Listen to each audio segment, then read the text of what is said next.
good? It's a boy dude reviews, and today we're going to be reviewing Marvel's The Avengers, or also known as Avengers Assemble, or just known as The Avengers, a 2012 American superhero film based on the Marvel Comics superhero team of the same name, produced by Marvel Studios and distributed by Walt Disney Studios Motion Picture. It is the sixth film in the MCU, written and directed by Joss Whedon, and features an assembled cast that includes Robert Downey Jr., Chris Evans, Mark Ruffalo, Chris Hemsworth, Scarlett Johansson, Jeremy Renner, Tom Hiddleston, Clark Gregg, Colby Smithers, Stellan Skarsgård, and Samuel L. Jackson. And what is this movie all about? Well, when Thor's evil brother Loki gains access to the unlimited power of the energy cube called the Tesseract, Nick Fury, director of S.H.I.E.L.D., initiates a superhero recruitment effort to defeat the unprecedented threat to Earth. Joining Fury's dream team are Iron Man, Captain America, the Hulk, Thor, Black Widow, and Hawkeye as they battle against Loki and a series of creepy alien things. Now, the film premiered at Hollywood Captain Theatre, my mistake, and was released in the US on May 4th, 2012. And the film received praise for Joss Whedon's direction and screenplay, VFX, action sequences, acting, musical score, and included gaining a lot of awards and nominations, including Academy Award nominations and BAFTA Award nominations involved in VFX.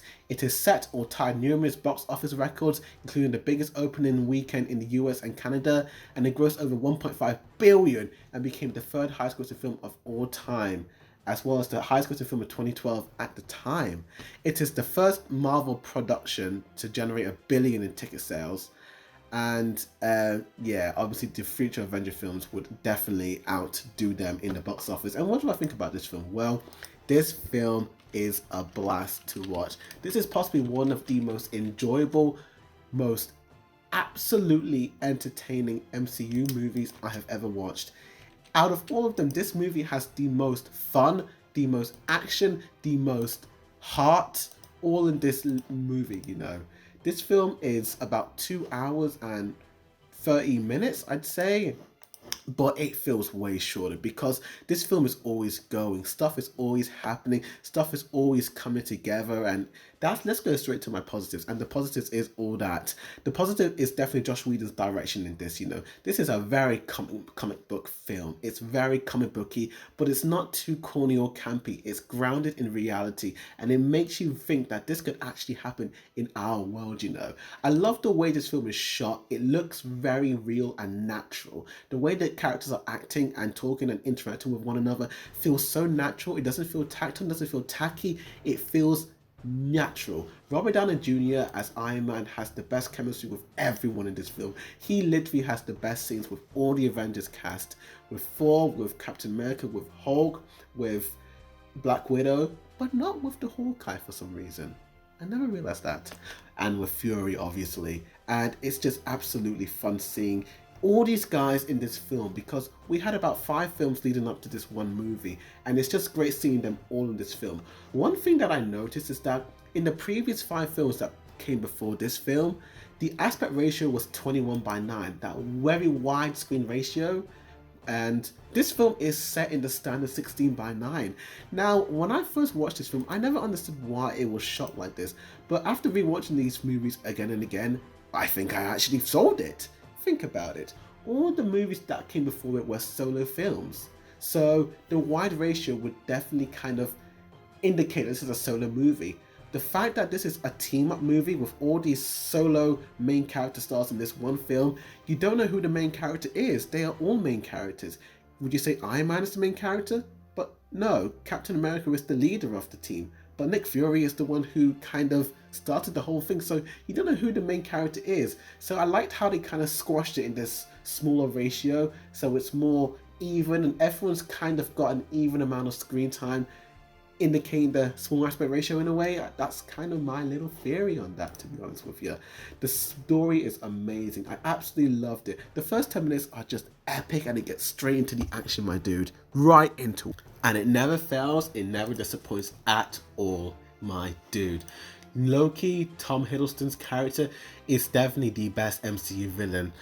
Maybe he's, definitely the best. Like, the thing with Loki is that he's evil, but you just like him, you know.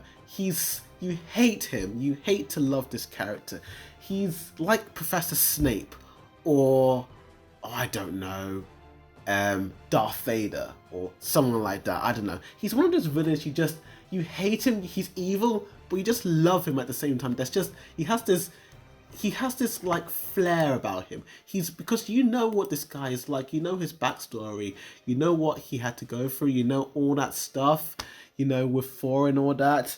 And it kind of makes sense as to why Loki wants this. You know, he feels like he has the right to it in a way, and this arrogant persona of his leads to devastating results in this film. And it's absolutely great seeing this guy and just his little interactions. One of the best scenes of Loki was definitely his interaction with the Black Widow when he was caged up in the cell, and he was basically telling Natasha Romanoff about her past because apparently he knows about her past. I'm not too sure how he finds that out, but he's a god, so I wouldn't be surprised. The soundtrack is glorious, absolutely glorious in this movie. The music by Alan Silvestri is just phenomenal. Every time the music's on, it absolutely correlates well to what's happening, how the characters are feeling, what's being shown on the screen. It just works so well, to be honest with you.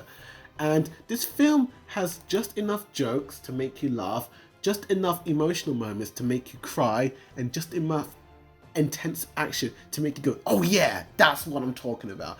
This movie is just well balanced in my opinion, and I think it is definitely one of the most well balanced MCU movies out of all of them in my opinion. My only gripe with this film, and it is definitely negative, mixed aspect, I have to admit, I kinda wish they went on the wide ratio instead of 16:9, because some of the shots used in this movie feels very TV-esque. Because they're using the 16:9 ratio, everything feels so crammed in, everything feels so tightly framed that I feel like having that wide 21:9 ratio would have definitely improved the whole feel of this film. This is a big movie, and I think it should have gone big with the aspect ratio. I'm really grateful that in the future films they went with the bigger ratio, but apart from that, Avengers Assemble is a great flick with so much to love. It is definitely one of my favorite MCU movies, definitely in my top 5, and for that, Avengers Assemble gets an A star and a 10 out of 10. Now, there's no doubt that you guys have already watched it. It's been out for a couple of years, but in case I kind of, didn't spoil it for you guys, but go and watch this film right now. Buy it on Blu-ray, watch it on the biggest screen possible, because you will not regret it. Yeah. Thank you for watching this review. Please like and share this video and comment down below and tell me, what's your favorite MCU film? This is definitely one of my faves. But with that said, thank you for watching. And as always, my boy The Reviews signing out.